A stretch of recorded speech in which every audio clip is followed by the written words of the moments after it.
Hello VC, I'm here to do an entry for Tommy Burton's This Bird Can Fly contest. He's been in the, if I understand right, VC a year, been posting videos on VC stuff, so congratulations Tommy on that. You've done a great job. I love both your channels. Love your daily records that you post out there. A bunch of them I've never heard. A bunch of them I know of the people, but I've never listened to them before. So it's been a great insight for me beyond knowing or hearing about them to actually hearing them. And I love this contest you got going about the Byrds. Matter of fact, what we got going in the background, Byrds, notorious Byrd brothers. Thought that'd be fitting to play in the background here. But Tommy had 5 questions. First question: favorite Byrds LP? Unfortunately, I only have one Byrds LP, and that's the one I just showed you, and it's not my favorite. The one that's my favorite is Fifth Dimension. I love that album. I don't have it. I need to get it, and the main reason I like it is because of this record right here, this song, the Byrds, 8 Miles High. That's the song that drew me into the Byrds that I like. I have several 45s of the Byrds, but this is the song that got me liking the Byrds. So this, and then I guess Turn, Turn, Turn, of course, and this one's off Fifth Dimension, so that would be my first answer. Fifth Dimension for my favorite Byrds album. Who could have been a member of the Byrds but wasn't? I thought on this, and I keep going back to the obvious, and I hate to do that, but to me, when I think of Byrds, the other band that is almost synonymous with the Byrds was Buffalo Springfield. And of course I have to go with this gentleman right here, Stephen Stills. Just because of what him and David Crosby and Graham Nash did, and Neil Young right here did with Crosby, Stills, Nash and Young, and it wasn't that big of a stretch from Buffalo Springfield or the Byrds. So I think he very easily, circumstances had been right, put him in the right place at the right time in front of those guys with Roger McGuinn and them. Very easily he could have been a member, I believe, of the Byrds. And I know that's not much of a stretch there, and I guess some big people might consider, well, he kind of technically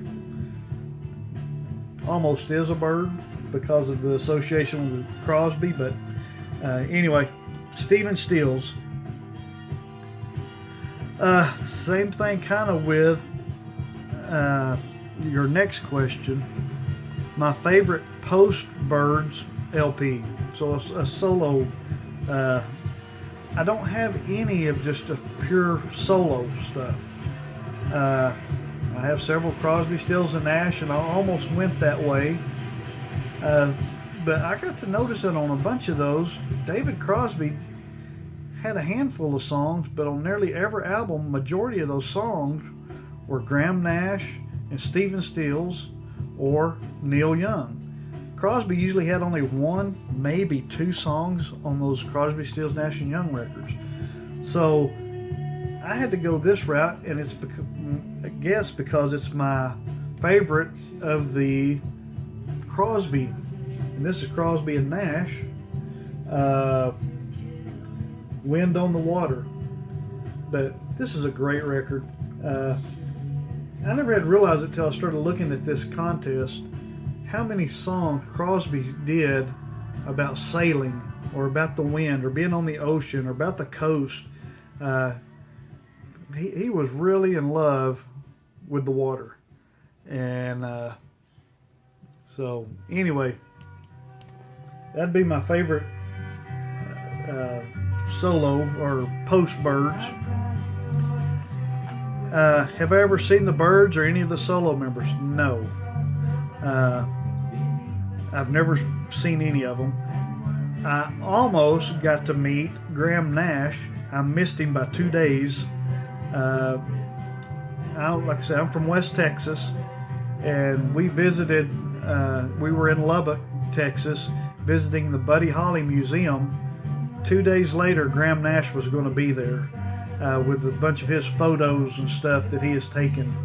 And I almost came back to Lubbock 2 days later just so I could go to the Buddy Holly Museum and meet him. But circumstances prevented that from happening. So, no, I have not met any of them or heard any of them live or anything. Fifth question. Favorite Byrds inspired band or artist?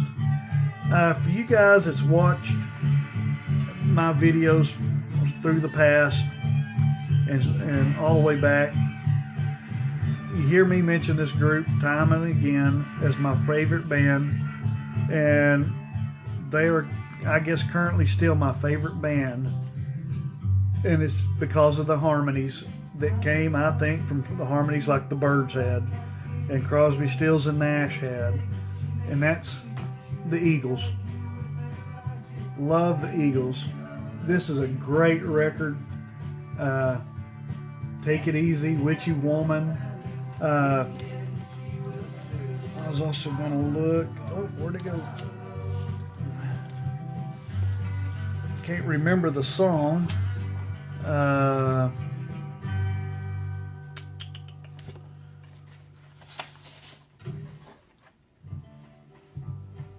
Oh yeah. How closely inspired the Eagles are. First song on side B or side 2 of this record, Train Leaves Here This Morning. That is written by Bernie Leadon and Gene Clark, who was with the Byrds. So Gene Clark of the Byrds and Bernie Leadon, who's with the Eagles.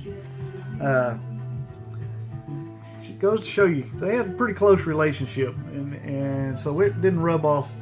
It didn't take very hard to rub off on the Eagles to migrate in that country rock formula, harmonies and everything. So that's it, the Eagles. Hope that's what you're looking for, Tommy.